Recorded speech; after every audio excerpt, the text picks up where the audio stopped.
Good morning. Welcome to Undisputed. I'm Jenny Taft with Skip Bayless and Shannon Sharp. Happy Friday, guys. How we doing? You was good, home team, yo. Yeah, we home today. You lose. We didn't coordinate this. You losing today, buddy. Interesting, really. Well, you know, your Lakers are going for a new kind of three-peat. Miss three, repeat, miss three, repeat, right? It's bad. It's bad. I've never seen anything like it before. But you think it's going to stay like that? I think it might. Okay. At this point, I just don't know. I think you've already lost. All right. In about a week.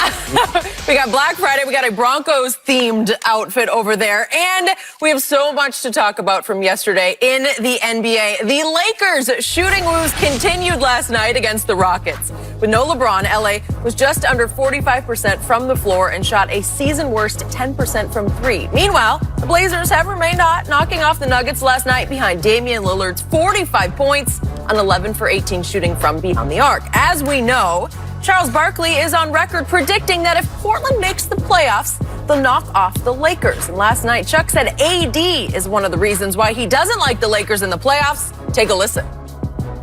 I don't know if he's got that dog in him. Like, and Shaq knows this and Kenny knows this. You need to have a guy who say, hey, I'm just going to kill y'all. Ain't nothing y'all can do about it. If y'all don't double me, I'm going to go crazy. If y'all double me, we're going to get wide open threes. Anthony Davis has not proven to me that he can be that guy. Strong words, Shannon. What shot would you give the Blazers to beat the Lakers? Skip, I don't believe, and I've said this before, do I believe they can win 2 games? Yes, I absolutely do. Hell, if they shoot the ball like they shot it yesterday, they can win 3 or 4. They can beat anybody, Skip. But I believe this, to shoot 23 of 39 from the 3, to have 30 assists and fewer than 10 turnovers, Skip, they're beating everybody. But I don't believe they're going to be able to do that in a 7-game series. Now, Dame is Dame. You know he's going to get it. He's going to get his points. But they shot 23 of 39. Gary Trent Jr. and Dame Lillard was 18 of 28 from the 3. Well, Skip, if you shoot like that, you get that kind of production, and then you saw Nurkic. Nurkic tried to pay Bo back for what LeBron did to him. He tried to body bag on little old Bo. He ought to be ashamed of himself, Skip. But that's okay. We got something for you. We got a feeling that you guys are going to get that 8 seed, and we're going to have a little something for you. But if you look at the Lakers, Skip, this is the worst that a LeBron-led team. They're shooting 23%. 23, you're not beating anybody like that. AD came out more aggressive, and I'm going to disagree with Charles like this. AD has shown that he can kill you if you single him. What's frustrating, Skip, is that when I pass out of the double team and guys are open by 5, 10 feet and they're clanking. Now, we thought the other day was bad when they went 5 of 37. They say, you know what? We can do worse than that. Watch us go 2 for 19. So, and they didn't even have LeBron to go 0 for 5. There you go. See, it's not your turn. Seriously. It's serious. No, it's not serious. It's not serious. Dame is expending a lot of energy, Skip. He's playing almost 43 minutes. CJ is playing 42 minutes. And they're going to need all that. It looks like it's going to probably come down, Skip, to the Suns and the Trailblazers. And I believe that's what's going to be. That's going to be the 9-8 play. That's going to be the 8-9 play-in game. But Skip, if they shoot like this, they shot 59% from the 3. You're not beating anybody that shoots 59% from the 3-point line. They're beating anybody they play on that night. The question is, can they shoot like that 4 times? Because that's what it's going to take. You got to win 4 games. Can they shoot like that 4 times against the Lakers? I don't believe they can. But I believe they can win 2 games off the Lakers, but I believe the Lakers will play better than what we've seen. Eventually, like AD said, hopefully, I'm praying some of these threes start to fall, because right now, Skip, I've never seen anything like this in a stretch in what I've seen them shoot the 3. I've never seen anything this bad. Okay. So, I'm here to say that I think Charles Barkley is on to something.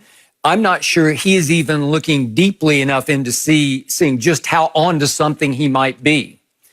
What have I told you about Dame and CJ that I did not love about last year? They did make it to the conference finals. Right. Damian, by himself, basically beat Oklahoma City and Russell Westbrook. Correct. And then with a lot of help from CJ, they beat Denver in 7 games, Jokic and company. And then they ran into a Golden State, but was it really Golden State? There's no Kevin Durant. Right. So it's sort of olden State, right? It's not the same. Right. And what happened in those 4 games, Mr. Sharp? Every time down the stretch. Yeah, down the stretch. So here's what happened. Game 1, they're down only 6 going to the fourth quarter. Again, it's at Oracle. Game 2, they're tied going to the fourth quarter. Game 3, they're down only 3. And game 4, which went overtime, they were up 8 going to the fourth quarter. So these are all winnable games. Very. If Damian Lillard is that guy, Dame, can you take over against Steph and Clay with some help from your running mate, CJ?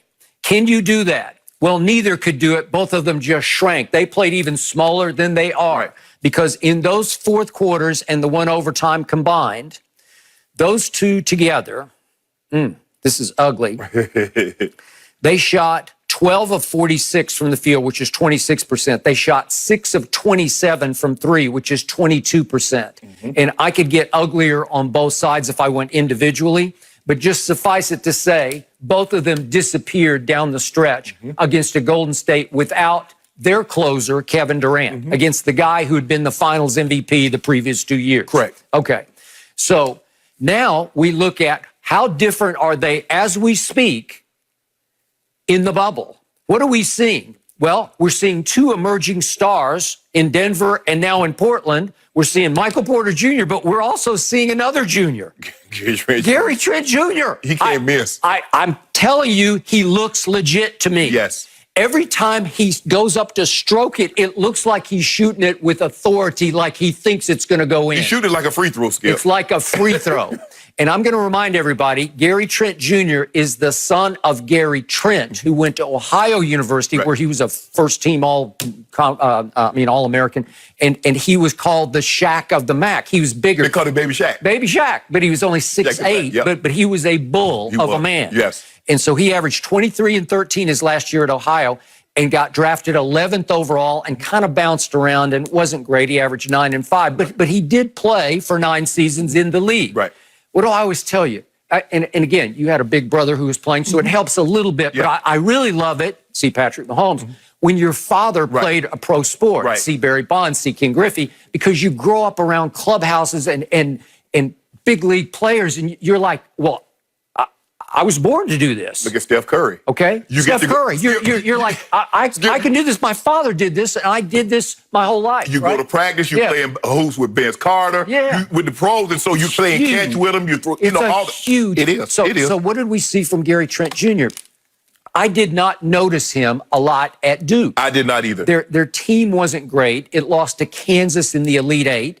But I look back at his numbers, and he was pretty decent at Duke. He averaged 15 and 4 in that game they lost to Kansas. He scored 17. He had a bad shooting game, 2 of 10 from 3. But all of a sudden, I'm looking at what happened. So he gets drafted, 7th pick in the 2nd round, gets traded out on draft night to Portland, and then he plays in the G League a year ago. Right.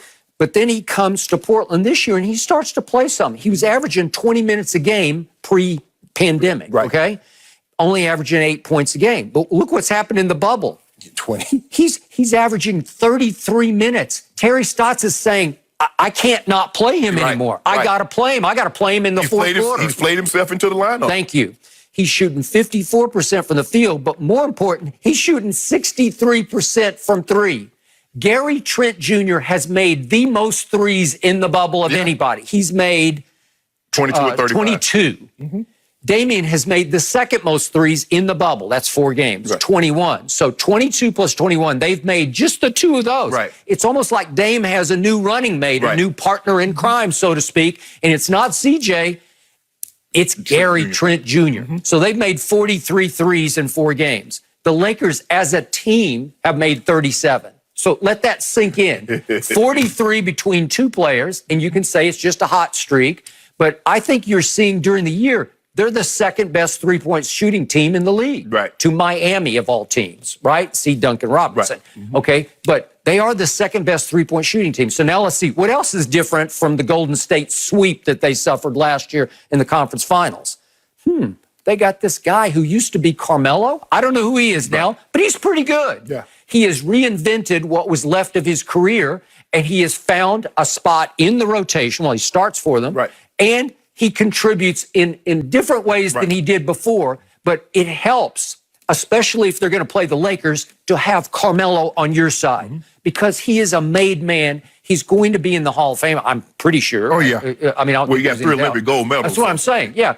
So, again, he doesn't have championship rings to show for it. Well, college, and they factor that. Well, he was as a freshman, he carried them to the title. Oh, they do factor that in. Yes. But he has no pro rings to show. Correct. But the point is, he's on their side, and so you have a very close friend of LeBron who might be able to guard LeBron some because he's physically capable at what do we call Carmelo? 6'8"-ish, right in there. And obviously, even though he's skinny Melo, he's still strong Melo. I don't care what you say. He is a beast of a man. Right.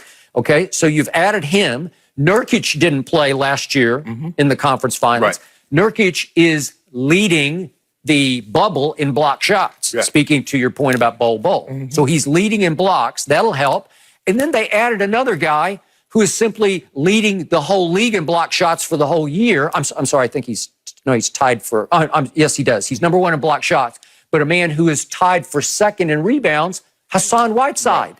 Well, he's not even starting right now. Well, he's barely playing, Skip. He's getting less than 13. He got 13 minutes yesterday. Okay, well, all he's done during this regular season is go 16 and 14. You like that? Right. It was special against the Lakers. Remember what he did against the Lakers? I do.